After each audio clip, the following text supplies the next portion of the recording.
Never could have gave it.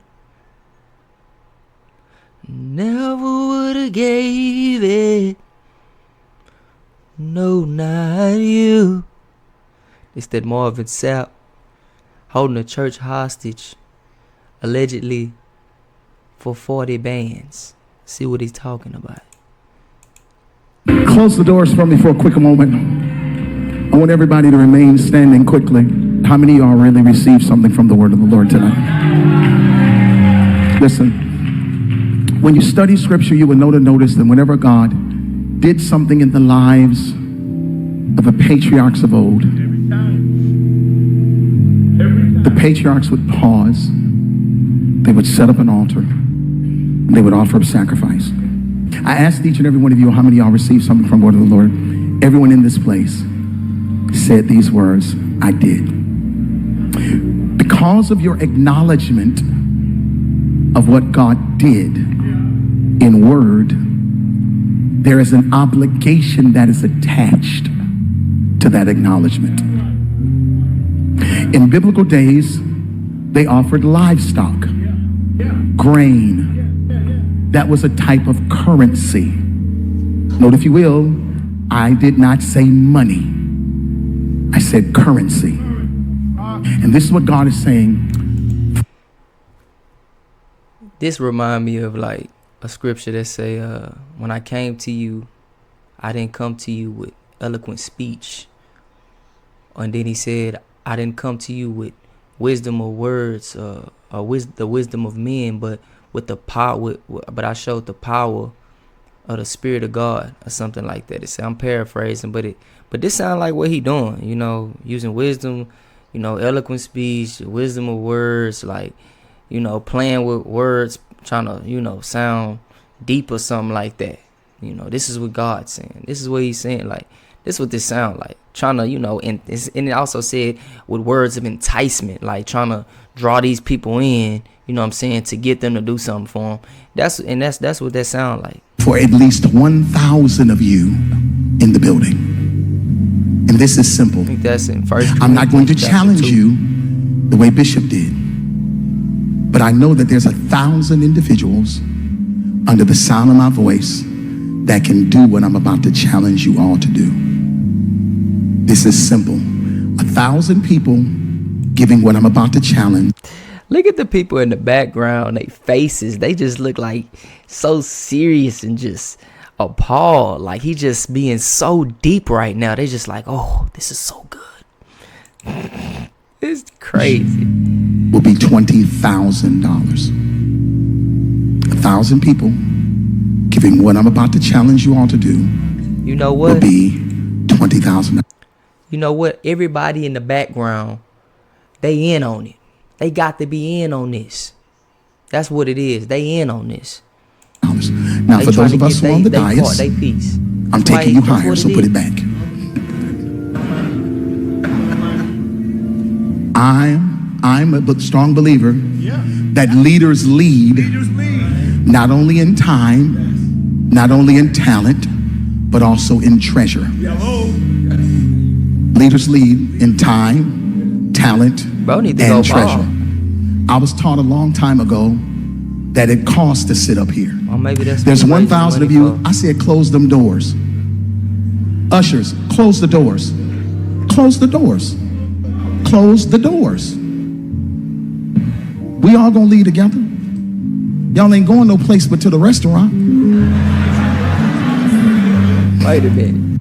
He said close the doors like 4 times.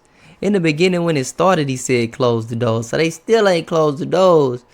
So it's just like, this ain't, you know what I'm saying? They like, they not trying to close the doors. Like, but that's what's making it sound like a hostage situation when he like closed the doors. Cause like, what are we closing the doors for? He want to close them doors, seeming like until he get that money. That's what it sound like. Like, we not leaving until this happen. I don't know what's going on. There's 1,000 of you tonight, and those that are watching, it's 1,000 that's watching online. This is a small seed. If I get 1,000 online to give this, If I get 1,000 in the sanctuary to give this, that's $40,000 tonight. Now, everyone up here, we've all sold and seeded, but I need everyone standing up here with us, with me, to plant a seed of $100. He did the math. Because again, he good at math. He done it that. costs to sit up here. Y'all start moving. Y'all can bring it right now. Come. Even if you're giving tangibly, just put your hand on take your phone and stick it on the bucket.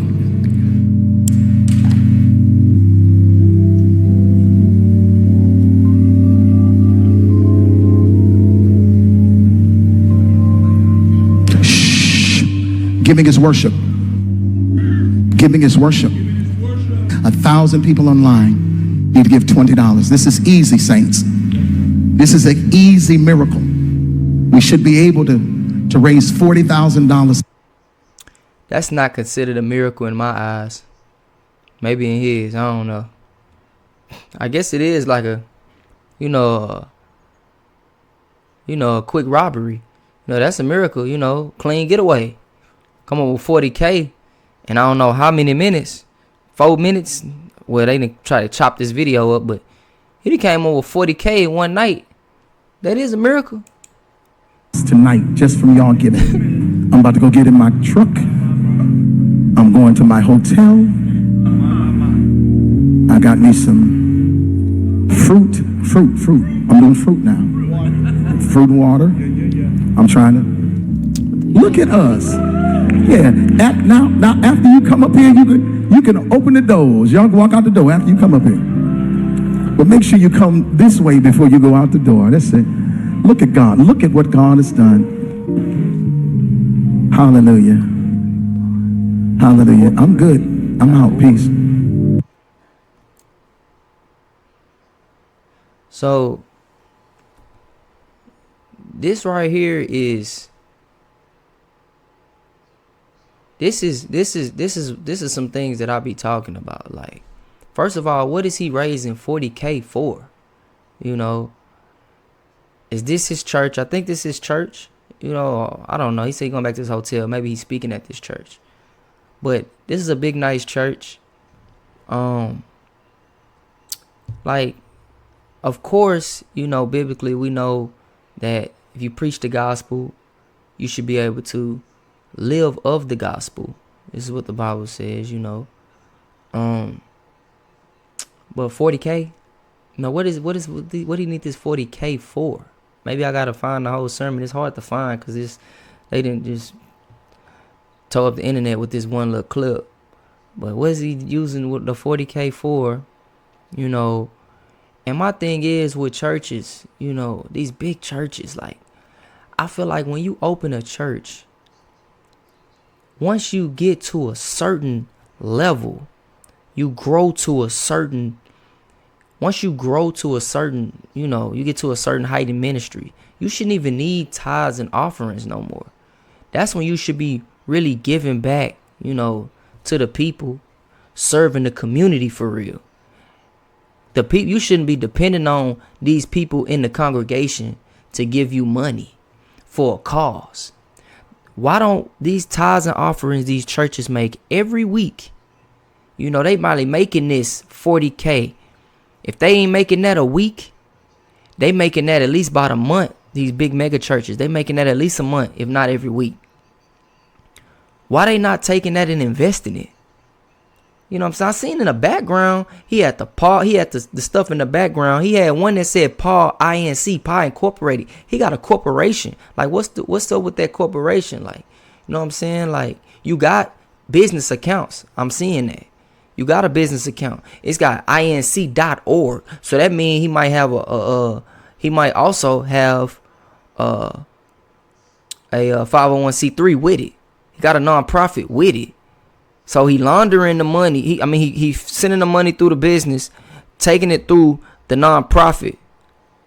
So it's tax free. You know what I'm saying? Or the 501c3 already tax free. So it's no telling how he, facilitating, how he laundering the money. You know what I'm saying? What they doing.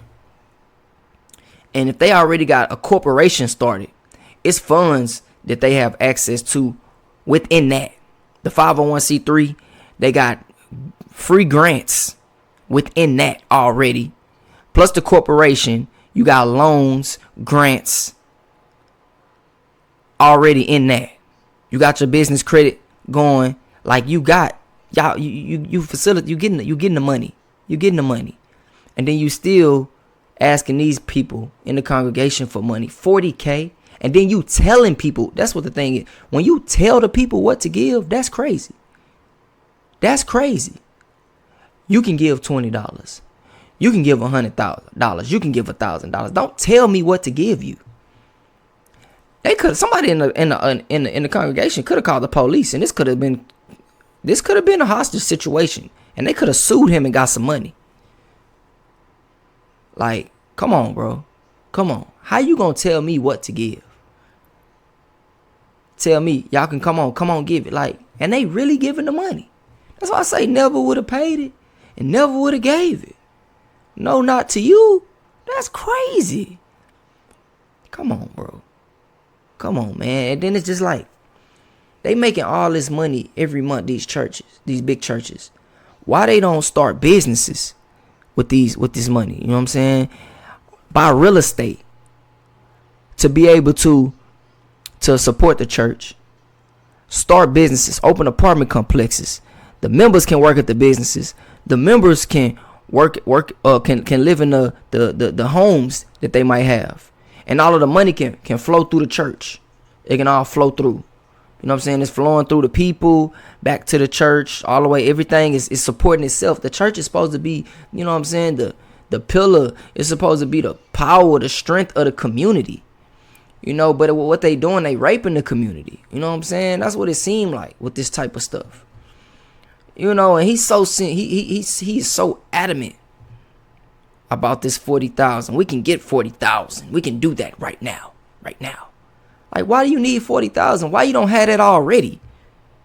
For whatever you trying to do, why you don't already have that? Like, come on, bro. Why you don't already have that?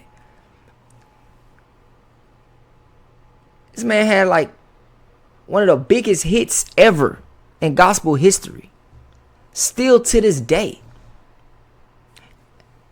What are we doing? Like, you should have this. What are you doing with this 40K? Why you need this money? This is crazy. This is crazy. I mean, this is the problem. That's why people don't want to go to church. That's why people don't, this big thing on tithing. No, you don't got to pay tithes. And God gonna still bless you. You ain't got to do that. Ain't no none of that. That was to support the Levites in the Old Testament, because they worked for God in the temple day and night. The priests and everybody else, all the other tribes, they gave a tenth of what they had in the 7 years to support them, because they didn't work. Like, that's a whole, you can run down that whole thing. That was to support them. New Testament don't have nothing about no tithing. Don't have nothing about no offering. God don't like, and then if you ain't gonna give, you know, God don't like God loves a cheerful giver. He don't want you to give grudgingly. He wants it to be from the heart. So it's just like, if I don't even feel comfortable giving you my money, I'm not finna give it to you, because it's not from the right place. You know what I'm saying? Like, we got to really do our own research on this stuff and stop letting it, you know what I'm saying? Would a man rob God? We just seen it happen. Because it's probably some pure-hearted people in that congregation that God is really with, that he just robbed. They heart in the right place. God see it, and God gonna bless that. But he robbing the church. This is consistently happening throughout the scriptures. You know, I forget what prophet it was, but his sons it's a prophet in the Bible, a priest in the Bible. He had his sons working at the temple, and they was robbing the people of the money, and he had to go to them. I think it was Samuel or who was that? I forget who it was.